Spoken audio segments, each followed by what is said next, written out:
Hello everyone. ఇవాళ మనతో పాటు ఉన్నారు creative director and political analyst Geetha Krishna గారు. వారితో మాట్లాడదాం. Hello sir. హాయ్. సార్, రీసెంట్‌గా రిలీజ్ అయిన 'కంగువా' మూవీ పైన హ్మ్. జ్యోతిక ఇలా కామెంట్ చేశారంటే స్టేట్మెంట్ ఇచ్చారు సోషల్ మీడియా వేదికగా. ఏంటంటే, ఎందుకు ఈ మూవీకి ఇంత నెగటివిటీ తీసుకొచ్చారు రిలీజ్ అయిన కొద్ది రోజుల్లోనే అని చెప్పి. హ్మ్. సో దానిపైన మీ అభిప్రాయం? యాక్చువల్‌గా 'సూర్య' మంచి యాక్టర్. హ్మ్. తెలుగులో 'కమల్ హాసన్' తర్వాత డబ్ చేసినా కూడా సినిమాలు చూస్తాయనిపించుకునేవాడు 'సూర్య'. హ్మ్. వాళ్ళ బ్రదరు. అతను కూడా బలవంతంగా తెలుగుని బాగా నేర్చుకుని హ్మ్. వాళ్ళ ఫాదర్‌కి అగైనెస్ట్ ఇది. ఎందుకంటే వాళ్ళ ఫాదర్ ఒకప్పుడు ఇలాగ వేషం వస్తే పాపం జెన్యూన్‌గా నాకు తెలుగు రాదు అని ఒప్పుకునేవాడు కాదు. ఓకే. మంచి యాక్టరే అతను కూడా. హ్మ్. ఒక 150 సినిమాల దాకా యాక్ట్ చేశాడు అనుకుంటా. శివకుమార్ అంటే మంచి వ్యక్తి. ఏ అలవాట్లు లేకుండా ఉన్న వ్యక్తి అని ఒక మంచి పేరు వాళ్ళ ఓకే. ఫ్యామిలీకి. ఇప్పుడు పాన్ ఇండియా సినిమా తమిళ్‌కి ఎంతైనా కొంచెం దూరంగా ఉందన్నమాట. పాన్ హ్మ్. ఇండియా అవ్వట్లేదు. హ్మ్. ఏం అవ్వకుండా కూడా పాన్ ఇండియా లెవెల్‌లో కలెక్ట్ చేసే హీరో ఎవరు? విజయ్. హ్మ్. దానికి దళపతి అని పెట్టారు కదా పేరు. సో, ఆ విజయ్. అందుకనే పాలిటిక్స్‌కి వచ్చాడు. హ్మ్. వచ్చాడు మొన్న మీటింగు సూపర్ సక్సెస్. చాలా ప్లాన్డ్‌గా వస్తున్నాడు. సో, వీళ్ళకంటే ముందు హీరో అదే ఇతనితో పాటు వచ్చినోడే అనుకుంటా. కొంచెం ఒక సంవత్సరం అటు ఇటులో. సూర్య అతనంత హైట్ ఏమి ఉండడు గానీ, ఒక మంచి ఆర్టిస్ట్‌గా హ్మ్. అలాగే ఎస్టాబ్లిష్ అవుతూ ఉన్న టైంలో, నేను 'టైమ్' సినిమా తీస్తున్నాను అక్కడ. 'Time' Prabhudeva okay. సిమ్రాన్‌ని పెట్టి. ఆ టైంలో నా దగ్గరికి వచ్చేవాడు నాతోటి తీయమని. అవ్వాలే తర్వాత నీకు మార్కెట్ రాని అప్పుడు ఆల్రెడీ 7, 8 సినిమాలు చేసేసాడు. హ్మ్. మార్కెట్ లేదు. వీళ్ళిద్దరూ స్టడీ లెవెల్‌లో ఉన్నారు అప్పటికి. హ్మ్. జ్యోతికను, తనును. హ్మ్. నా దగ్గర పనిచేసే అసిస్టెంటే నేను చేసే నిర్మాతతోటే హ్మ్. నాకు తెలియకుండా వీళ్ళిద్దరిని పెట్టి సినిమా తీసాడు. ఓకే. ఇది జనాలకు తెలియాలి కాబట్టి చెప్తున్నాను. హ్మ్. తమిళ్లో ట్రాన్స్లేట్ చేసిన వాళ్ళకి అందరికి అర్థం అవ్వాలి. నా దగ్గర ఉన్న మేనేజర్లే హ్మ్. ప్రొడ్యూసర్‌ని సార్ కొంచెం కాస్ట్లీగా డైరెక్టర్. మేము అందులో సగంలో తీసేస్తాం అని రూ. 1,00,00,000, 2,00,00,000 కొట్టేశారు. హ్మ్. అది రిలీజ్ అవ్వలేదు. అయితే కూడా పారిపోయారు తీయించిన ప్రొడ్యూసర్లు. అదే మేనేజర్లు. హ్మ్. నేను పెట్టిన మేనేజర్లే ఆళ్ళు. అందులో ఎవరు హీరో? సూర్య. హీరోయిన్ ఎవరు? జ్యోతిక. ఓకే. జయరాము ఏదో అంటుంది నా దగ్గర assistant, one of the assistant అట. వాటిని పెట్టి తీసేశారు. హ్మ్. తనకి అడ్రస్ లేదు. నేను చెప్పిన దగ్గర అప్పుడు మార్కెట్ లేదు వీళ్ళకి. అలా స్లోగా ఎప్పటి నుంచి వచ్చింది? 'గజినీ' సినిమా నుంచి. హ్మ్. తర్వాత వాసుదేవన్ అతనున్నాడు కదా! అటెవరో డైరెక్టర్. 'ఏం మాయ చేసావే' డైరెక్టర్ ఉన్నాడు కదా! అతను తీసిన ఒక సినిమా తోటి ఎక్కడికో వెళ్ళిపోయాడు. పోలీస్ ఆఫీసర్ క్యారెక్టర్ హ్మ్. చేయించాడు. 'గౌతమ్ మేనన్'. 'గౌతమ్ మేనన్' వాసుదేవన్ అని పెట్టినాడు ముందు. 'వాసుదేవన్ హ్మ్. గౌతమ్ మేనన్' అనేది పెట్టినాడు. మంచి డైరెక్టర్ అతను. అతను చేసిన సినిమా తోటినే 'మురుగదాస్' చేసిన సినిమా తోటి ఒక లెవెల్‌కి వెళ్ళిపోయాడు. అప్పటి వరకు అతని సినిమా బడ్జెట్ ఎంత? మాక్సిమం 2,00,00,000, 175 అలా ఉండేది.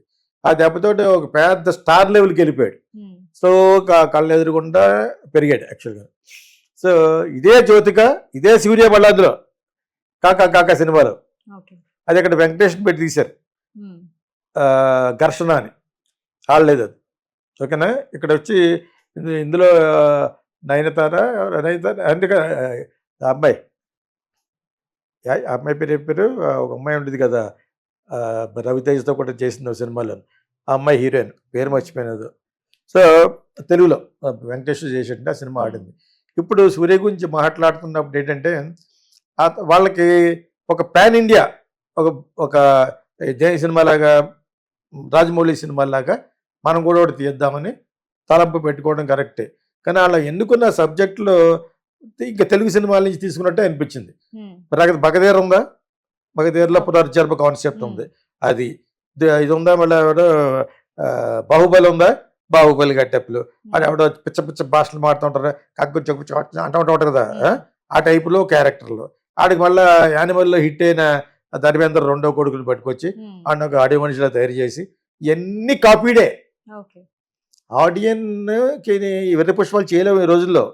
వాళ్ళకి అయన్నీ కనపడిపోతున్నాయి. హ్మ్. ఇయన్నీ కలిసి పోనీ నిజంగా 'వార్' సినిమా తీశాడా? కాదు. 'బాహుబలిలో' కనీసం వార్ పెట్టాడు కాబట్టి గ్రీన్ మ్యాట్ పెట్టి అందులో బర్రెలు కొట్టేశాడు. ఇలా కొడితే అవును. కట్టకి నరుక్కోవడాలు అయన్నీ తీశాడు. అక్కడున్న హీరో 'సూర్యని' 2 ఇంటర్లు పెడితే ఎలా ఉంటాడో అంత అందగాడు. ఓకే. నువ్వు 'బాహుబలి' మన 'ప్రభాస్' అంత హ్మ్. అందగాడు కాదు. ఈ రోజుల్లో ఆల్ ఇండియాలో అమ్మాయిలందరిని అడిగితే నీ ఫ్యాన్ ఎవరంటే నిద్రలేపోతున్న అమ్మాయిని 'ప్రభాస్' అంటది. పడుకుంటది. ఆ! ఆ టైప్‌లో ఉన్న హీరోని పెట్టుకొని నువ్వు అటువంటి సినిమా చేస్తే అతడు నువ్వు భూమి కింద ఉంటావు 5'8", 5'7" ఉంటాడు అతను. పొట్టోడు, వీళ్ళందరూ పొట్టిస్, ఇంక్లూడింగ్ కమల్ హాసన్. అర్థమైందా? సో వాళ్ళతో అతనికి అంత సీన్ లేదు. ఫైనల్గా వెరసి సూర్యకి అంత సీన్ లేదు, బాహుబలి లాగా యాక్ట్ చేసి అంత సీన్ లేదు. కానీ ట్రైలర్ చూసాను నేను థియేటర్లోనూ, చాలా బాగుంది. అరుపులు, పేడపాపులు, ఆ శివ అన్నవాడు ఎవరు డైరెక్ట్ చేశాడు. ఇన్ని సినిమాలు ఎందుకు కాపీ కొట్టాలి? ఎన్ని వచ్చినాయి హాలీవుడ్లోను. ప్రజెంట్ జరుగుతూ ఉంటుంది, ఏదో గుహకి వెళ్తారు, అక్కడికి వెళ్ళిన వెంటనే 10,000 సంవత్సరాలు 1000 సంవత్సరాలు వెనక్కి వెళ్ళిపోతారు అనమాట. అక్కడ ఇదే ఉంటాడు.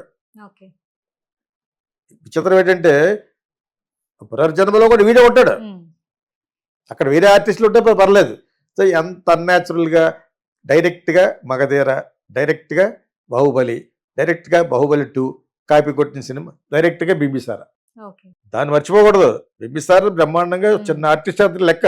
అయితే ఎన్టీ రామారావు జూనియర్ ఎన్టీఆర్ ముందు అతనంతా కళ్యాణ రామన్నావుడు ఆయన ఆడింది కదా, మరి ఆ కాన్సెప్ట్ గురించి ఆడింది. అతను మార్కులు కొట్టేశాడు అందులో. సో ఈ మూడు కలిపి నువ్వు ఒక పెద్ద సినిమా తీస్తున్నానని చెప్తే ఎవడు నమ్ముతాడు? అది ట్రైలర్ వరకు బాగుంది, వార్ లేదు అందులోను. అది పెద్ద ఎగ్జూబరెంట్గా లేదు. ఒక బాబీ డోయల్ని క్రిమినల్లో ఆడాడు కాబట్టి అండ్ మర్చిపోయిన బాబీ డోయల్ మళ్ళీ పట్టుకొచ్చారు అండ్ నిద్రలేపేసి. ఇలా కదా బాలీవుడ్లోనూ ఒక సినిమా ఆడితే ఉండే ఎఫెక్ట్ అది. పట్టుకొచ్చారు, మనవాడికి గడ్డాలు, మీసాలు, పూసలు, పుర్రులు, చిన్న చిన్న బుల్బుల్ పుర్రులు ఉంటాయి కదా, అన్ని వేసి పడదబ్బాడిని అనేసారట. ఆడ క్యారెక్టర్ యాంటాగనిస్ట్, ప్రొటాగనిస్ట్ ఈడు, ఫైనల్ యాంటాగనిస్ట్ అంటే వీళ్ళని ఎవరో మళ్ళీ వాళ్ళ తమ్ముడిని పట్టుకొచ్చారు. అంతా వాళ్ళే గొడవ ఇది. సూర్య రెమ్యునరేషను, వాళ్ళ తమ్ముడు రెమ్యునరేషన్, ప్రజెంట్ రెమ్యునరేషన్ కలిపితే ఆ రెండు కలిసి 100 కోట్లు నేను అనేసుకుంటేవాళ్ళు.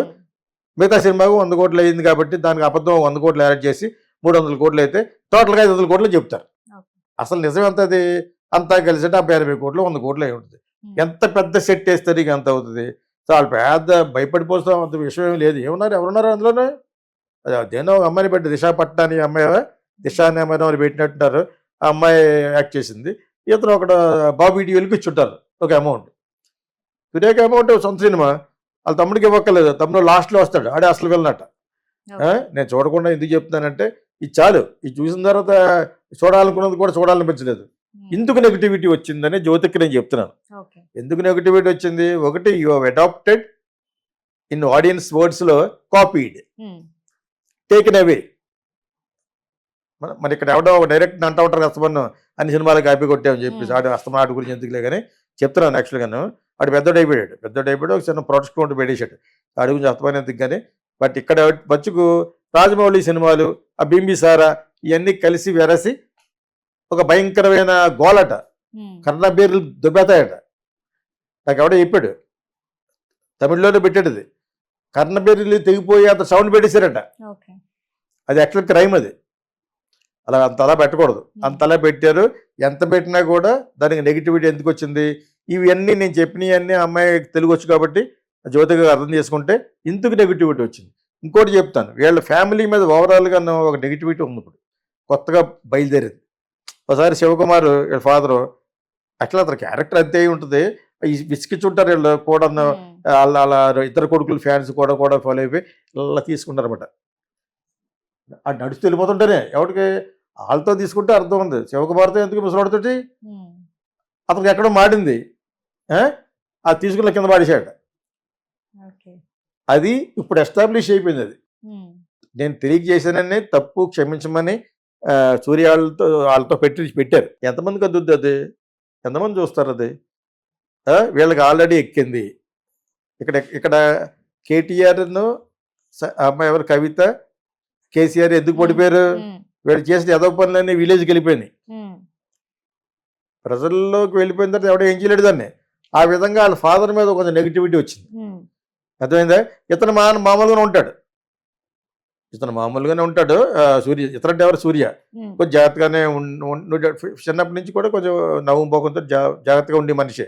ఇటువంటి చేరు వాళ్ళ ఫాదరే కొంచెం మొహం సిడి అని పెట్టుకుంటాడు. సిడి తమిళ్లో సిడి అంటే ఎప్పుడు చూసినా నవ్వకుండా ఉండడం అనమాట. ఆ టైప్లో ఉన్నది కాబట్టి అదొక బ్యాడ్ అవుట్ ఉంది ఓవరాల్గా. వీళ్ళు సంపాదించేశారు, అంచేత కొంచెం తెలుగులో కూడా వీళ్ళు బాగా ఫోకస్ చేస్తున్నారు అనేది కూడా వచ్చేసింది తమిళ్లో. And Hindi people don't like him, not him, any Tamil films. వాళ్ళకి హిందీ అంటే ఎగెనెస్ట్. ఎందుకు మీకు దోల ఒక ఎగెనెస్ట్ అని మీరు ఎందుకు కల్పించుకోవడం? పొలిటీషియన్స్ మాట్లాడుకుంటారు. ఓవరాల్గా తమిళియన్స్కి హిందీ పడదు అనేది వచ్చేసింది. అప్పుడు హిందీ మాట్లాడే వాళ్ళు ఎందుకు చూస్తారు ఈ సినిమా? ఇది రీజన్ నెంబర్ 3. ఒకటి శివకుమార్ ఫోన్ వాడేయడం, 2 వచ్చి 3 సినిమాలు తెలుగు సినిమాలు కాపీ కొట్టడం, 4వది వచ్చి వార్ లేకపోవడం. వార్ లేదు అందులో, మళ్ళీ 7 నాళ్ళు వాళ్ళు అరుచుకోవడం తప్పితేనే. సో ఇది మీరు చెప్పినంత బడ్జెట్ కాదు, అది శుద్ధ అబద్ధం. అది ఈ 5-6 కారణాల వల్ల నెగిటివిటీ మాట్లాడుకుంటారు. ముందు how you conduct, the more you grow, the more you must become docile, నమ్రతగా అయిపోవాలి. అవ్వాలా మరి? ఆ విధంగా పబ్లిక్ సింపతి రావాలంటాను నేను. పబ్లిక్ సింపతి రానోడు ఎవడు? ఈ మధ్యన నాగార్జున బిల్డింగ్ పడగొడుతుంటే ఒక్కడని చెల్లించాడే? ఎవడో మనం చెప్పాం కనీసం. ఎందుకు చెల్లించలేదంటే నీకు పబ్లిక్ సింపతి లేదు, నువ్వు నీ సంపాదన, నీ గొడవ, నీ అమ్మాయిలు ఆ టైంలో వెళ్ళిపోయింది. కానీ అంతే పబ్లిక్ సింపతి ఉండాలి. Because your an exhibitors. సినిమాల్లో ఉండే యువర్ ఎగ్జిబిషనిస్ట్. అర్థమైంది? ఎగ్జిబిషనిస్ట్ అంటే your exhibiting your beauty, your performance screen మీద. సో వాళ్ళు చాలా జాగ్రత్తగా ఉండాలి. మరి డైరెక్ట్లు ఉండక్కర్లేదు, డైరెక్ట్లు ఉండాలి. డైరెక్ట్లు కొంచెం పెద్ద ఎక్కువ తెలియదు ప్రజలకి, ఒక 30% తెలుసు ఈ రోజుకి కూడా. వాళ్ళ హీరో అయితే ఉంటాడు, వాళ్ళ హీరోలు ఎవరు లేకపోయినా సినిమాలు ఉన్నాయనుకో డైరెక్ట్ చేసిన సినిమా బాగుందంట అంటారు అంతే. అర్థమైందిగా? అంచేత డైరెక్టర్కి ఒకరు బ్యాడ్ ఏమన్నా సోషల్ మీడియాలో ఉంటుంది. అది ఒక్క సోషల్ మీడియా వలన వీడియోలు చూసే వాళ్ళ సినిమా ఫ్లాప్ అవ్వదు. హీరోలకి అలా కాదు, మొత్తం millions of people are watching కదా. ఇప్పుడు టీజర్ వెళ్ళింది పుష్ప 2, దానికి ఎన్ని మిలియన్స్ చూడండి, ఎక్కడికో వెళ్ళిపోయింది అది ఆ వ్యూవర్షిప్. సో అంచేత అది స్టార్లుగా ఉంటుంది. అతను స్టార్గా గ్రో అవుతున్న సూర్య బ్రదర్ కాబట్టి వాళ్ళు కూడా, సూర్య బ్రదర్ కూడా ఎక్కడో ఏదో వాగేటి మధ్యన దాన్ని వెంటనే క్షమాపణ అడిగేసేది, తప్పైపోయిందని. గొడవ లేదు. అటు ఎవడ ఉత్తగా ఉన్నాడు కదా సూర్య బ్రదర్, 2వ వాడు ఆ వాగాడు. వాళ్ళ ఫాదర్ కూడా క్షమాపణ చెప్పాడు. ఇవన్నీ కలిసి వెరసి ప్రజల్లో తమిళనాడులో కూడా బాగా ఆడకపోవడం కారణం అంటే వాళ్ళ మీద ఒక ఏషియా వచ్చేసింది. అండ్ సినిమాలు కాపీ. ఈ సినిమాలన్నీ వాళ్ళు చూశారు. ఒక చిరంజీవి గారు అబ్బాయి సినిమా తమిళ్లో చూసారో చూడలేదు తెలియదు, కానీ ఆ మగధీర అన్నది అందులో కాన్సెప్ట్ బింబిసారా కొట్టారు, బింబిసారా. సో దాని తర్వాత ఈ 2 సినిమాలు ప్లస్ బాహుబలి 1, బాహుబలి 2 పెట్టి కరిసి వెరిసి ప్రజెంట్ మంచి మోడర్న్ డ్రెస్లో ఉంటారు. 1000 సంవత్సరాల తర్వాత ఈ 2 కాంట్రాస్ట్ జనాలు జీర్ణించుకోలేకపోయారు. కానీ మీకు ఫ్యామిలీకి కావాల్సినంత బ్యాడ్ మీరే సంపాదించుకున్నారు సొంతంగాను శివకుమార్ గానించి. ఇవన్నీ కలిసి వెరసి ఈ సినిమాకి నెగిటివిటీనే వస్తుంది, ఇంతకంటే ఎక్కువ వచ్చేస్తుంది నెగిటివిటీ. సో ఓవరాల్గా అటర్ ఫ్లాప్ ఎందుకైందంటే అందుకు అయిందనమాట. This is the message to everybody and also to miss Jyothika. Okay sir, thank you.